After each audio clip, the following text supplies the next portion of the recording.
Thanks for coming this afternoon or morning, whatever the hell it is. It's my second in-person conference since COVID. Anyone? Is this your first? Multiple? Yeah.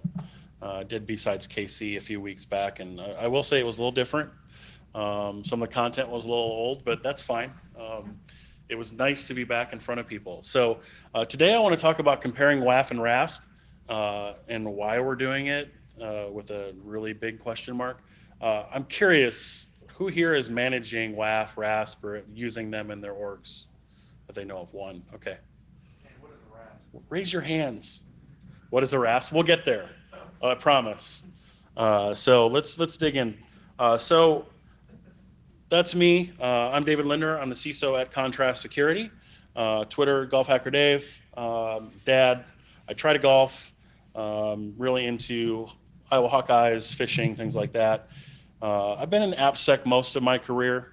Spent most of it in consulting, Aspect Security back in the day before they were acquired. It's been nice to kind of get out of consulting for a while, I'll tell you that. So not so breaking news. Applications are vulnerable and they're under attack. I think all of us here understand that. They have been for years, but I think we have to keep hearing it. And it's always good to relook at things. So before we dig into WAF and RASP and how they each work and maybe compare them a little bit, I wanted to break down the story a little bit and look at applications. And I know you've probably heard Jeff even this morning in the keynote was talking about the composition of apps and things like that. But I think it's really important to understand some of these things. So I want to dig in a little bit. So the normal application code makeup is about 20% of custom code, 6% active open source libraries. So that's very small.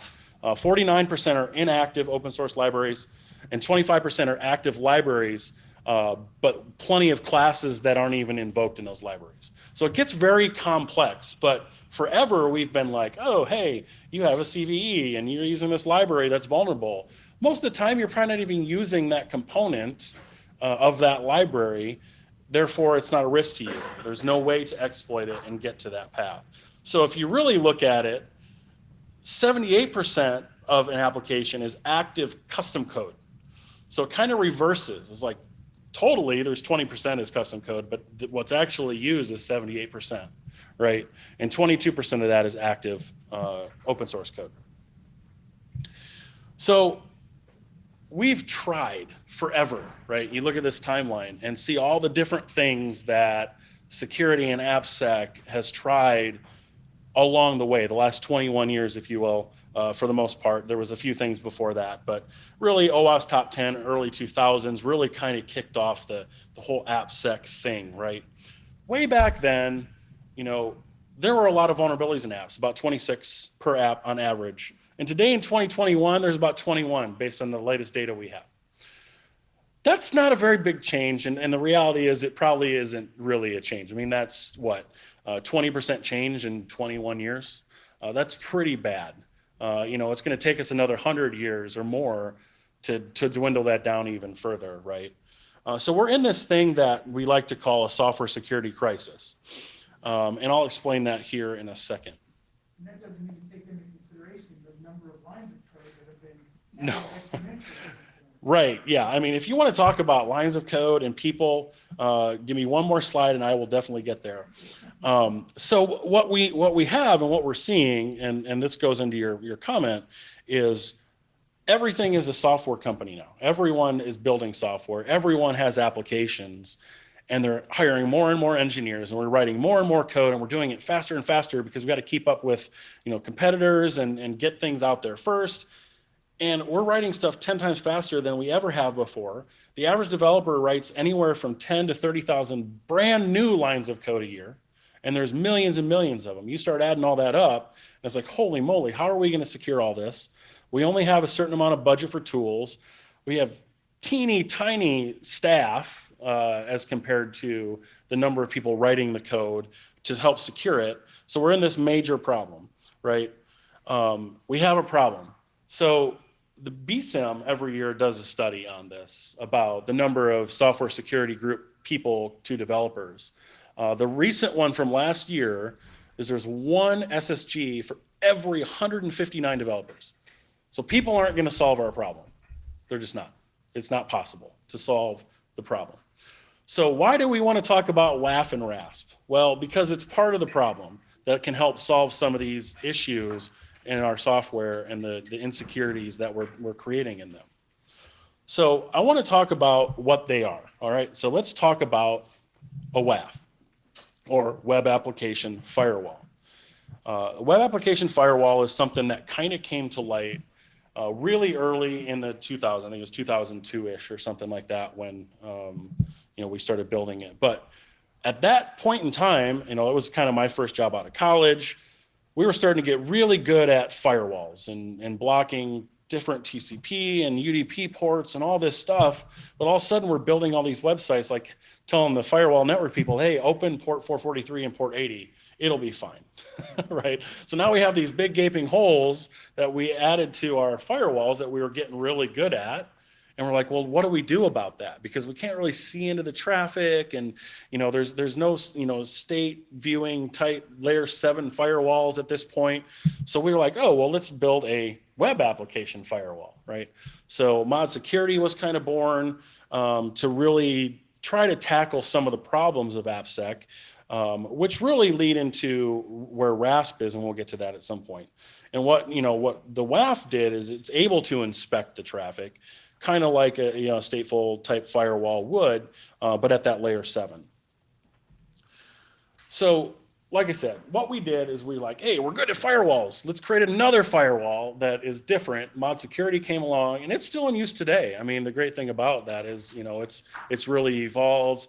I think Azure, AWS, all them use components of that in some of their firewalls. And it's really served its purpose to the point where we all should understand that it's not perfect. It's good at certain things, but there's lots of other issues that it may have. So let's dig into that a little bit.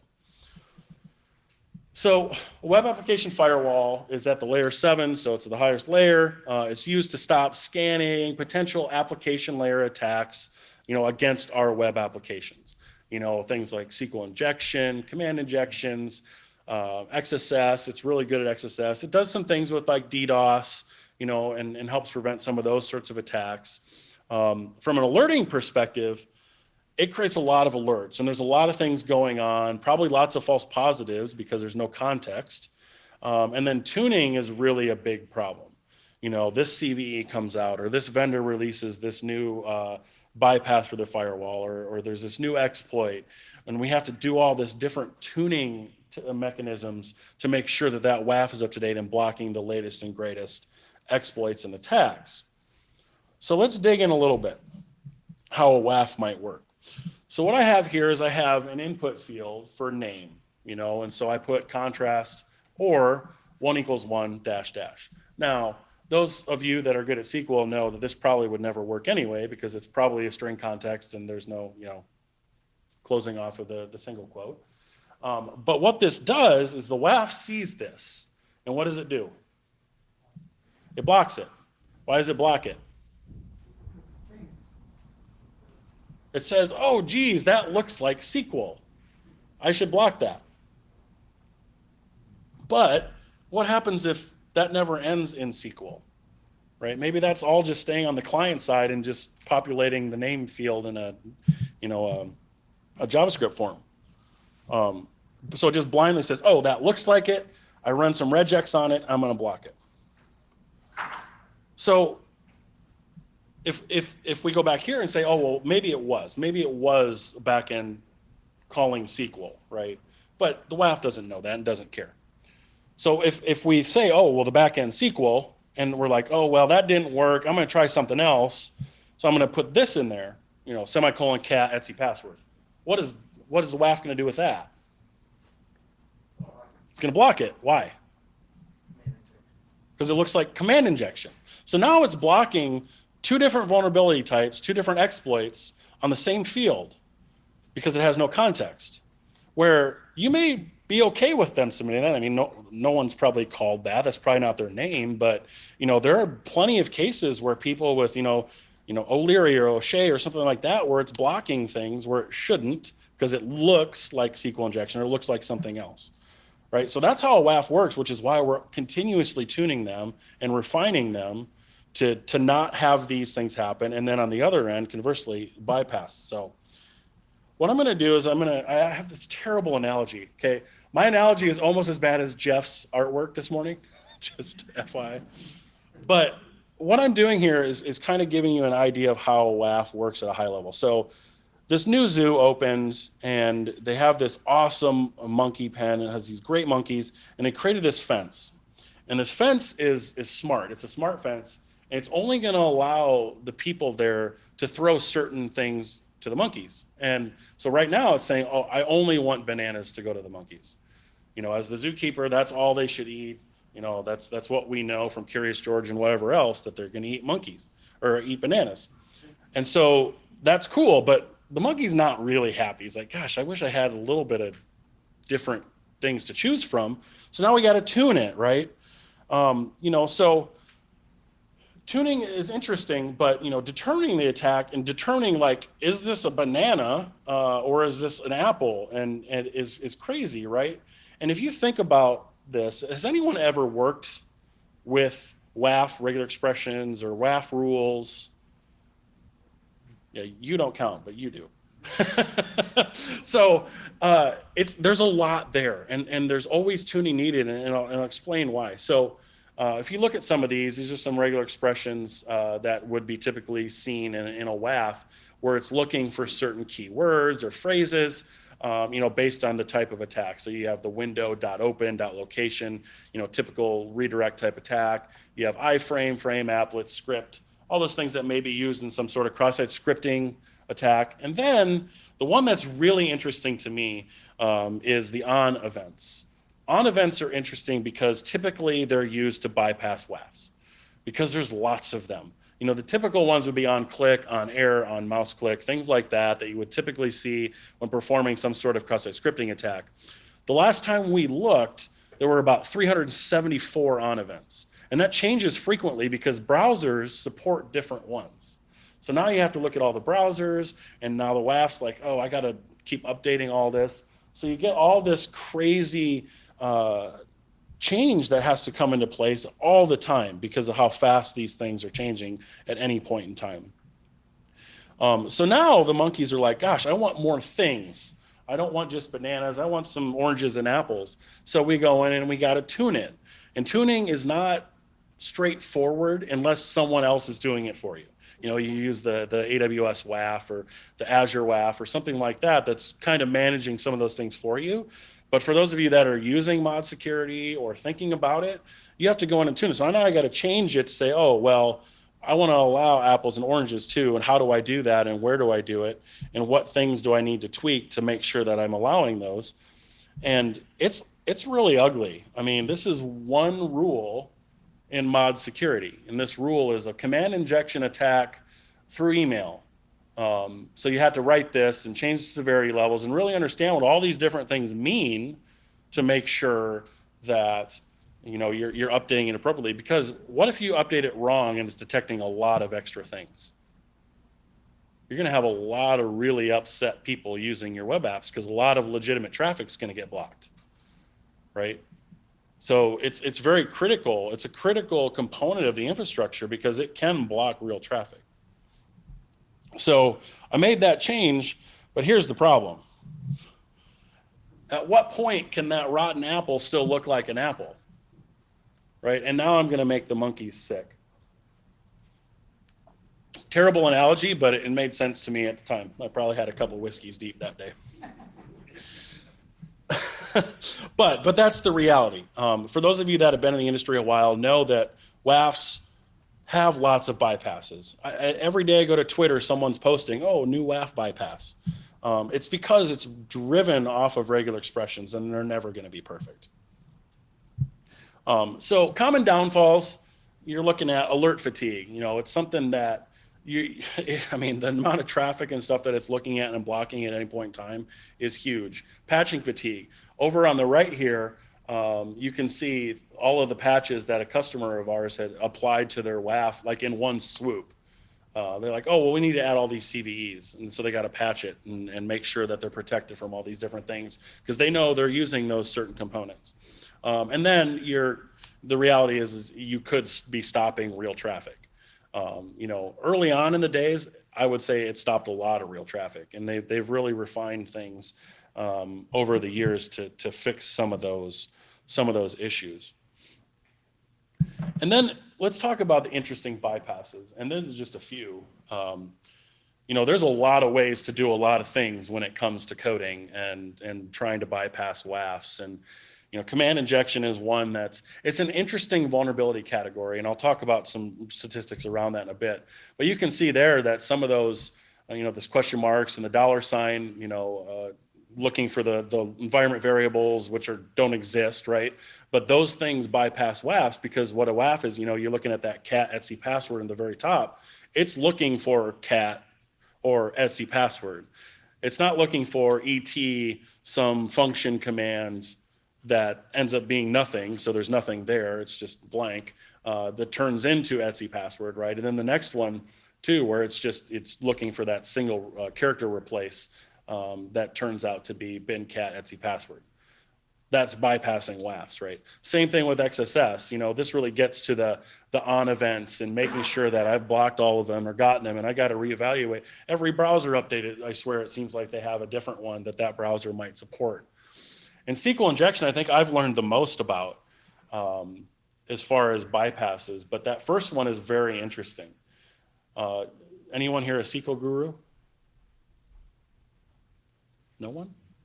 Someone can tell me what is that first one, that / */ / what is that? It's a comment. Yeah, it's a comment, but there's nothing in there. It actually results in a white space. So just a blank space, which is what you want there, 1 and sleep 5. But a WAF isn't going to see that because it may be looking for that white space.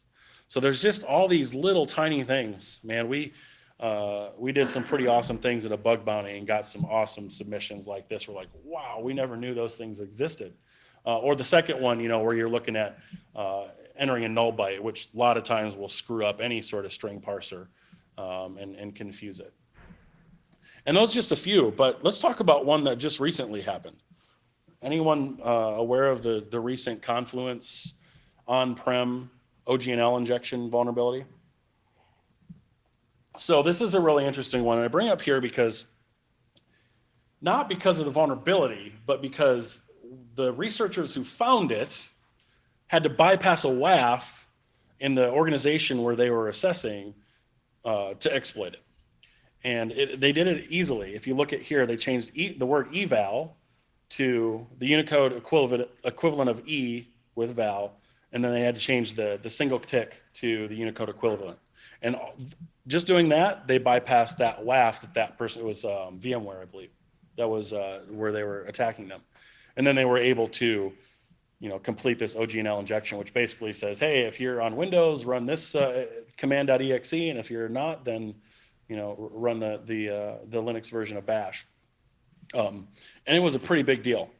And it's just one of those things where that organization, they thought they were protected to an extent with their WAF running, and then it turns out, well, the WAF is bypassed, so now all bets are off. So the last few slides I want to talk about on WAF are about data and having visibility through that data and how it's important. So only a couple of you raised your hand about using WAFs. Do you use the data coming from them or the alerts, or do you only go to it when someone reports some weird problem or need to patch it? Should you use the data?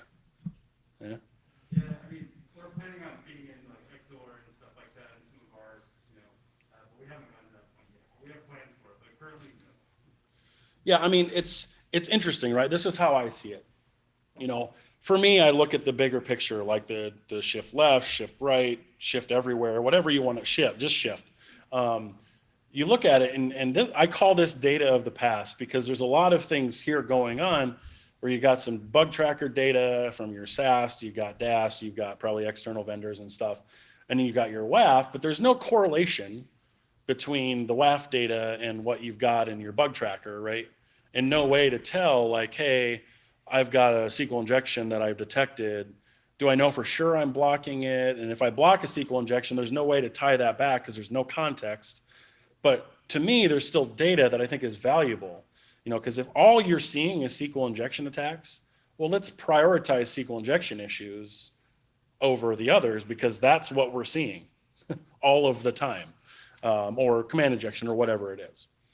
But it's interesting because I've done this talk a couple of times. I've never had anyone tell me they're actually using WAF data, which is mind-boggling to me because there's so much good data there. I'd throw it into a SIM or Splunk or whatever and just see what's there and look at it and see how you can correlate some of that moving forward.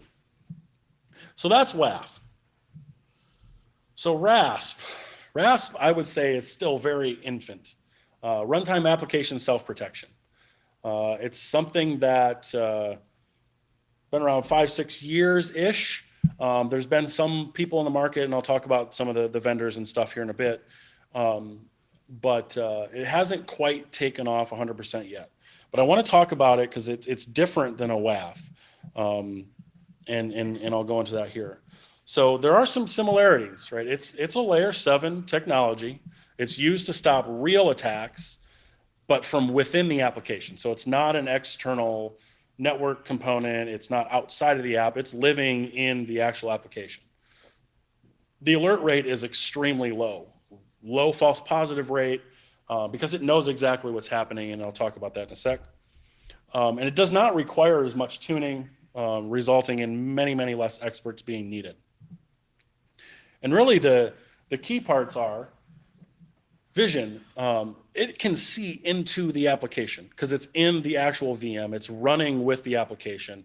It knows the context of data and the attack and can really determine if this is a valid thing or not.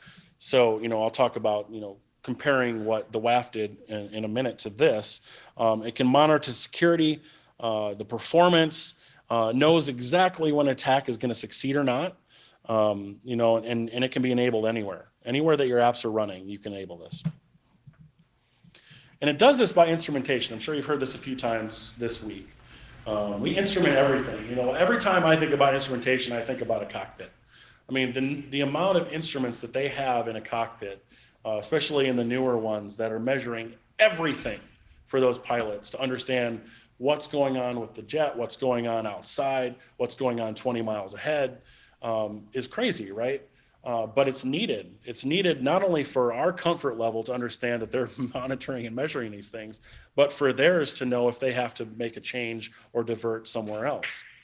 And I don't know why we haven't thought about doing this in code. We're doing it through APMs, right? We're monitoring performance of our apps through instrumentation, whether you know it or not.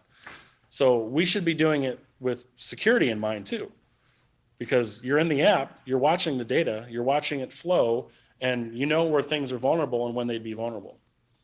Same thing in cars, right?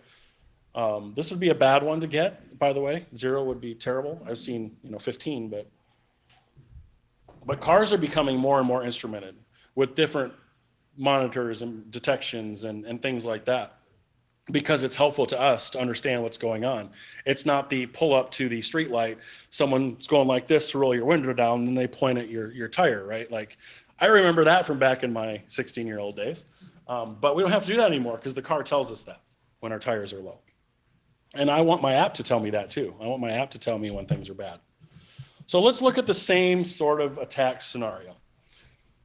So we have, when we looked at this with the WAFs just said, okay, we'll block it, whatever, right? So if this is a back-end SQL query, like a SQL execute, the RASP is going to see this data flow in. It's going to trace it all the way back to that sink. And it's going to say, okay, this is actually changing the intent of the query, so I'm going to block it. So it knows the context. It knows what it's supposed to be. It says, this is wrong, and I'm going to block it. So it has all that context. And then there's something that can be sent to developers from that. I'm going to dig way deep into the way that this is detected in a minute. Great question. And so let's go on to the next one, right? Same sort of thing, but now I know that it's a SQL query backend, right? So if I submit this command injection looking thing, it's going to see that come in, and it's going to trace it back to the SQL sink and be like, oh, well, that's nothing really for SQL. It doesn't bother me. They can put that in the database. We'll let that through, right? Because it has context. It knows that that's not being executed in a command way. It's not being run on the system. It's just being put into a database. And there are cases, believe me, like this. I mean, I think of, so Contrast is a software security vendor. I think of the way we work. We store a lot of this stuff in our database. I mean, we're getting attack data from customers that look exactly like that we have to store in a database. You know, if we threw a WAF in front of the way that the API works, that would be a nightmare because everything would be blocked, right? So for us, RASP is great. All right, so let's dig into how it kind of does this. So let's look at SQL injection. It's kind of my favorite. And the way that it really works is this. So there's two really main key things. It has a source. So that's where the data comes in. So we hook that source, and in this case, it's get parameter, right? So on that get parameter, it's getting some parameter from that, you know, from here, it's getting the name parameter or whatever it may be called. And it says, I want to track this. I want to track this because it's an important source. I know it's tainted. I know it's untrusted data because it's coming from, you know, an untrusted source. So I mark it and I want to track this and I hook it. And then in the back end, I've marked all of the places, you know, where it could go bad. You know, so now that I've marked this get parameter of the user, I can be like, okay, cool, let's watch this as it flows through the app. Because remember, I'm in the app, I'm living in the virtual machine and watching this data flow. And then it traces it, it looks at it, it sees that it goes through all these other parameters. And I don't really necessarily care about that unless there may be some validator involved, right? If there's a validator involved, then I can mark it as trusted or that it's been looked at or validated. But what I really care about is the sink or where it's going out, right? So in this case, you can see that the sink is execute query, which is a SQL query, right? So it's executing that query. So if I can trace from the source, untrusted data, all the way into a sink that I've marked as something that is SQL injection sink, I can validate that and say, yes, this is going to be a SQL injection issue. And it gets a little more complicated, right? So let's run through kind of a little test example here. So what I have here is I have just a username and password input. This is like the quintessential early use case SQL injection issue that everyone had. Select star from users where user ID is whatever and password equals the password. So the input is coming in and I'm going to mark both of those, right? I'm going to mark both of those sources, the username and password, because they're coming in separate parameters. I'll mark them as taint or untrusted. And then I'm going to start to break it down a little bit. So if I input the typical SQL query into the username, test@example.com, quote, or 1 = 1, ;; what it does is it says, okay, I trace this back, right, because I know it's untrusted, and it gets to this execute query. So before I actually execute the query, I'm going to look at, did the intent change of the query? Because I can tokenize the query at this point because I know what the query should be. Because I'm in the code, I know what it should be. I'm in the running app. And so if I, you know, that select changes, that select statement changes, and there's an extra operation, as you can see in the or, you know, I can mark that op, or there's another expression that was added. When all I'm expecting is a string, I can be like, oh, geez, man, that's bad. It's going to try and execute something that this query did not intend. So I'm going to block it, right? So it's a lot smarter than just saying, oh, well, or 1 = 1 looks bad, so I'm going to trace it, and it's going to execute query, so I'm going to block it. It's not always going to block it. It's only going to block it if it's going to change the intent of that query. And so you can see here where I've flagged the red, right? So as we're tokenizing the initial or the original query, we can see that, oh, shoot, it added another operation of or, and it added another expression of 1 = 1, and then the comment block. So it basically added 3 different blocks to the original intent of the query, right? So you may think, well, geez, this is a lot of work. And I'm going to tell you right now, it does slow things down a little bit, right? Because it is doing a lot of validation and a lot of things in memory when it's doing things like this. But it's very, very effective and very, very accurate because this is how it does it. So really, if you look at the full flow, right, you have the untrusted user input coming in a source. You have your vulnerable sync called, and in this case is execute query. And then you see that there's a token boundary crossed here that it was not expecting and not intended, and it's going to block it and send an alert. It's as simple as that. You can do this with Jot. Jeff Williams is a free version of Jot to do things like this, but it's very powerful. And it has so much more context than a WAF would ever have. And it's just really good at certain types of attacks. So if we look at the way we configure a RASP, it looks a little bit different than how we configure a WAF. You basically turn it on or off for the attack type, command injection, cross-site request forgery, things like that. And that's usually about it. The tuning comes into play if you know there's some validator or something in play that's custom or the RASP didn't detect or know about, and then you can tune it to add that so you don't, block things that you shouldn't. Now, it's not all sunshine and rainbows when it comes to RASP. Like I said, it's very new. And as you can imagine, if it's running in a VM with your code, it has to be very language and framework specific. And that's very difficult. As fast as languages and frameworks change, it's hard to keep up to date. I mean, even point changes on some frameworks, you've got to look at the sources and syncs that you're using and make sure that those are all detected appropriately. So bypasses usually result in code changes. And it's usually because there's something that's changed in the language or framework. It is more difficult to install. It's usually a different team that's installing RASP because it's usually part of the DevOps flow or the infrastructure team that, brings it into CI/CD and makes sure that the appropriate Java agent or whatever is installed. And the other thing that's hard for security people, oftentimes you don't see anything. A WAF, you see a lot of stuff, right? But in a RASP, you may install and be like, okay, and you might not see anything for days because it's detecting real attacks, and that's the only thing you should see. And that's hard for us for some reason. Why is that hard for us to not see anything? It feels like it's not working, right? It's like, how do I know this is working?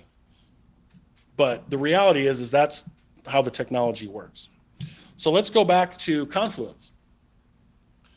And this never would have succeeded if VMware would have been using a RASP because of the way that a RASP detects OG&L injection and would have blocked it regardless of the encoding or whatever that the attackers were trying, the malicious actors were trying to do, it would have blocked it. And this is just an example of a dashboard that shows that, yes, that expression language injection event was blocked. The actual payload that was used to bypass the WAF was blocked by the RASP because of where it lives and how it sees things differently.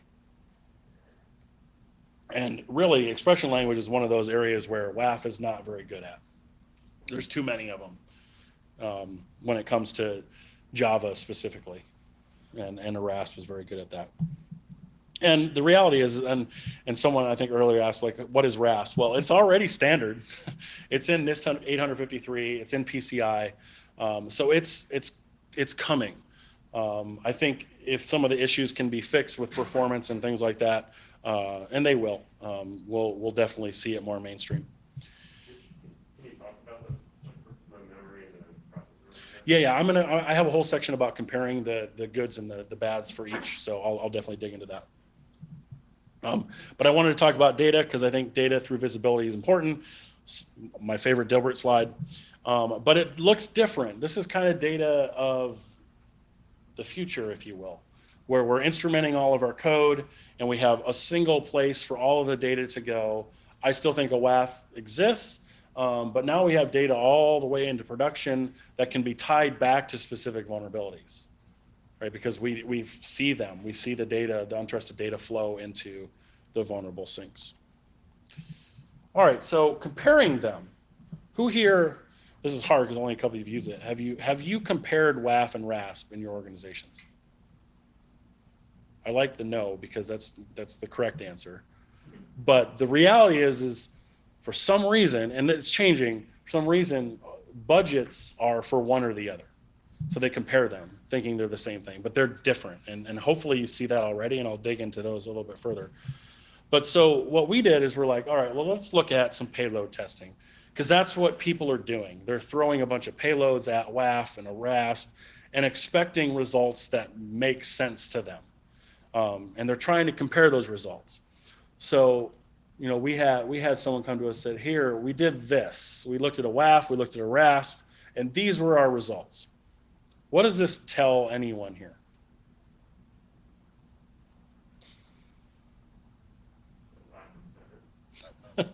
But why? You have no context, right? Because here's the problem.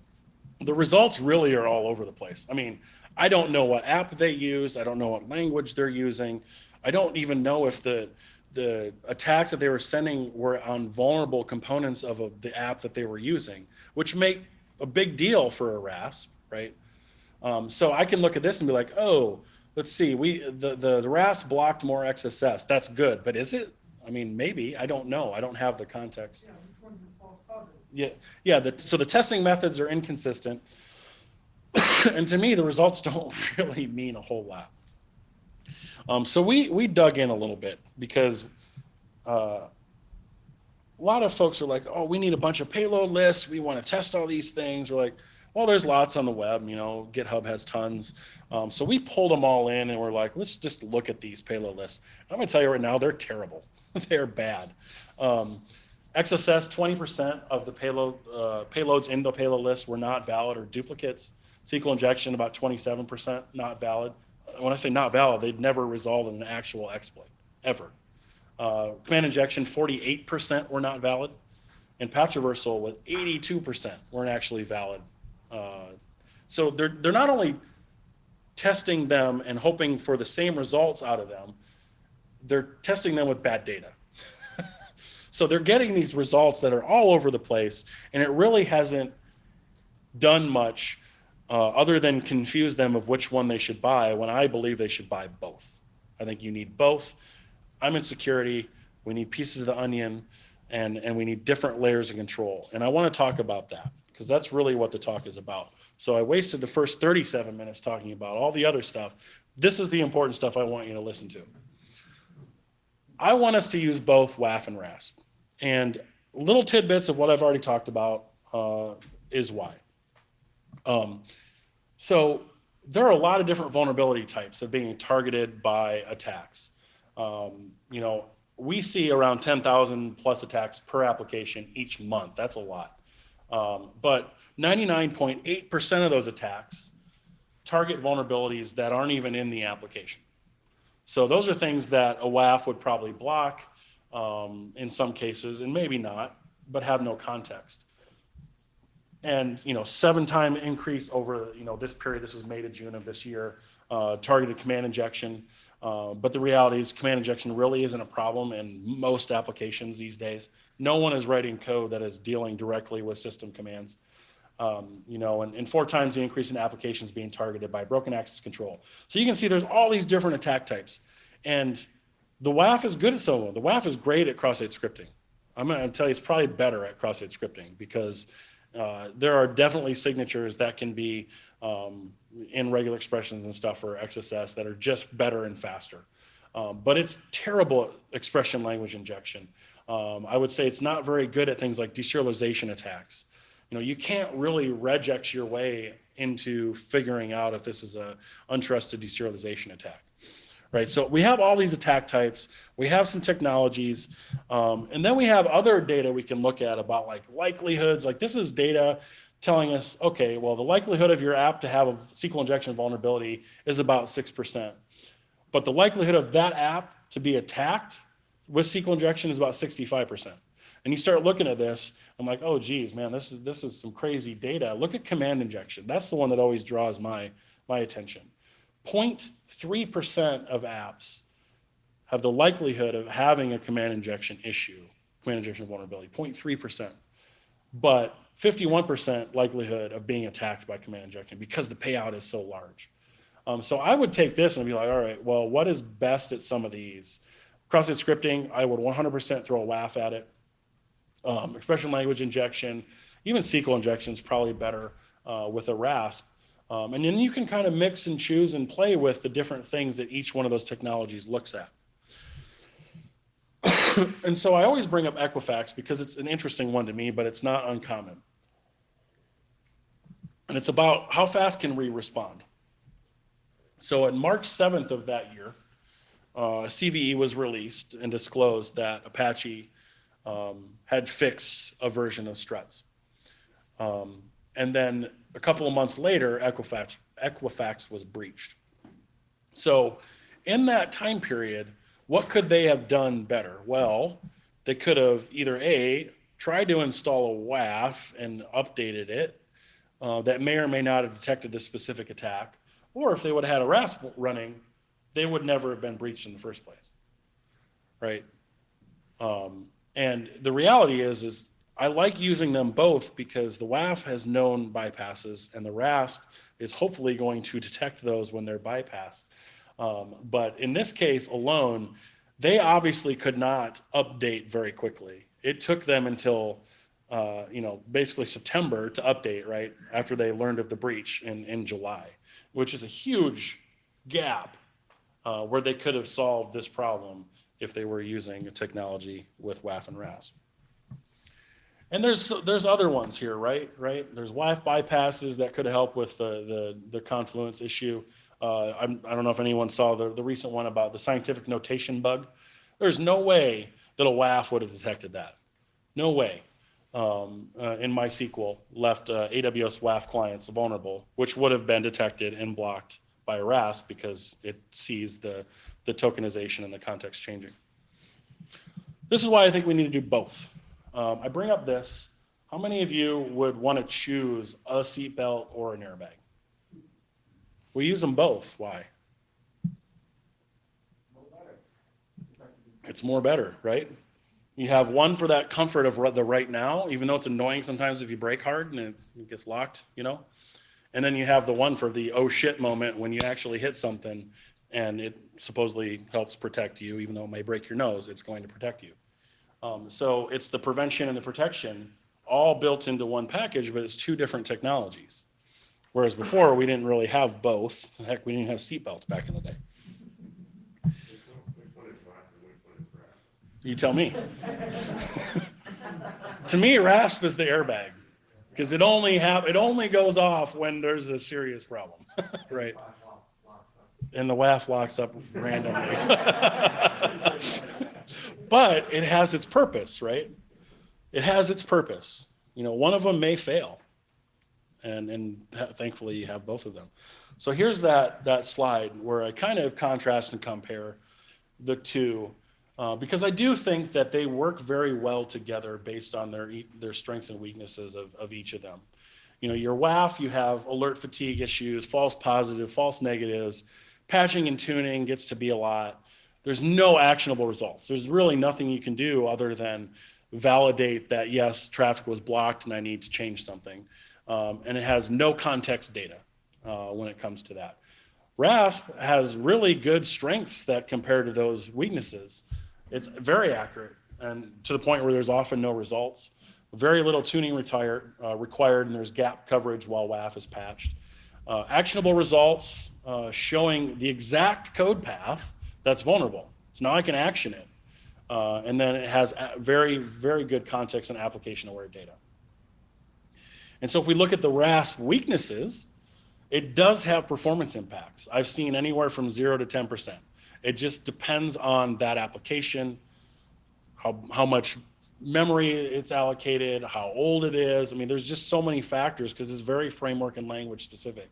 So there is definitely a performance impact when it comes to RASP.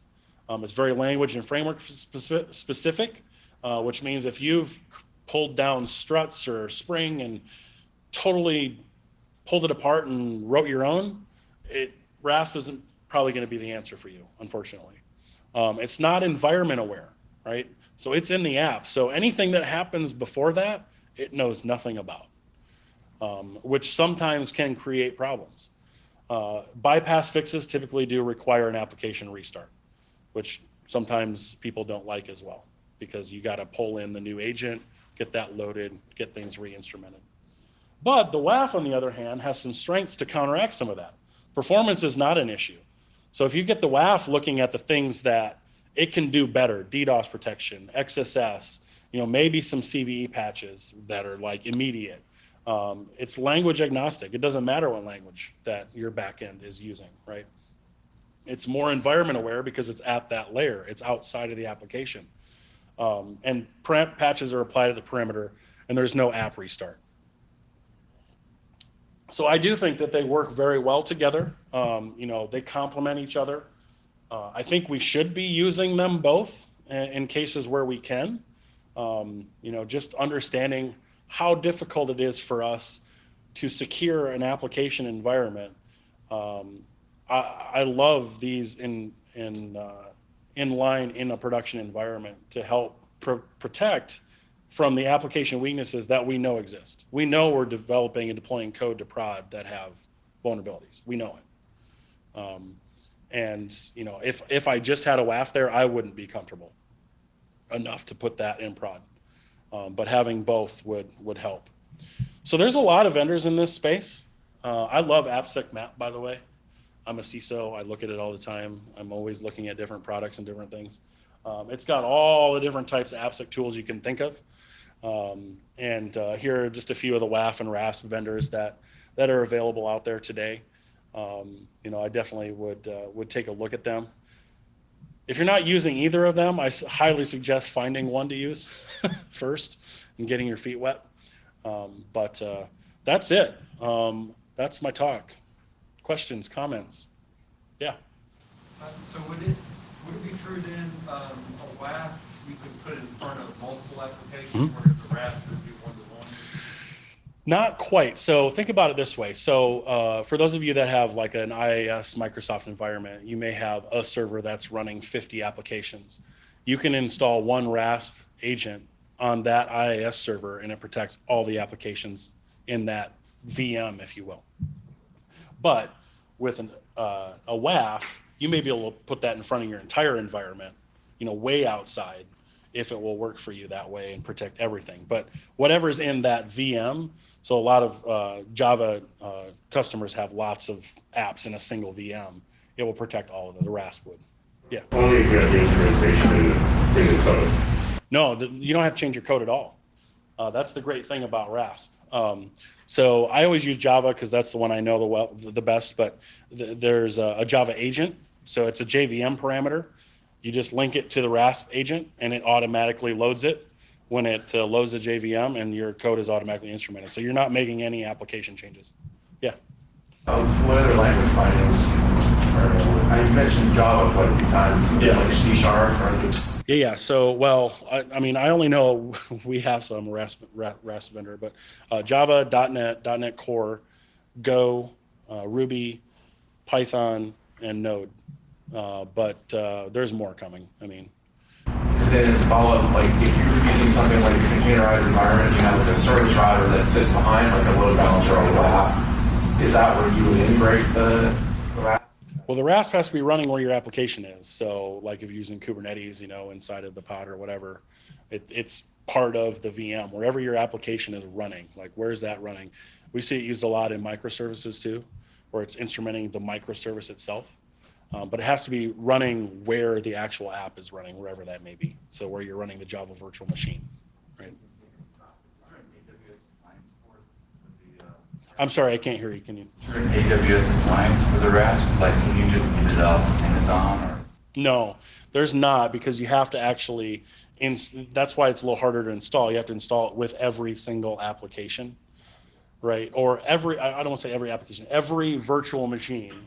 Even containers? Yes, even containers. Oh, okay. Yeah. So land is an interesting one.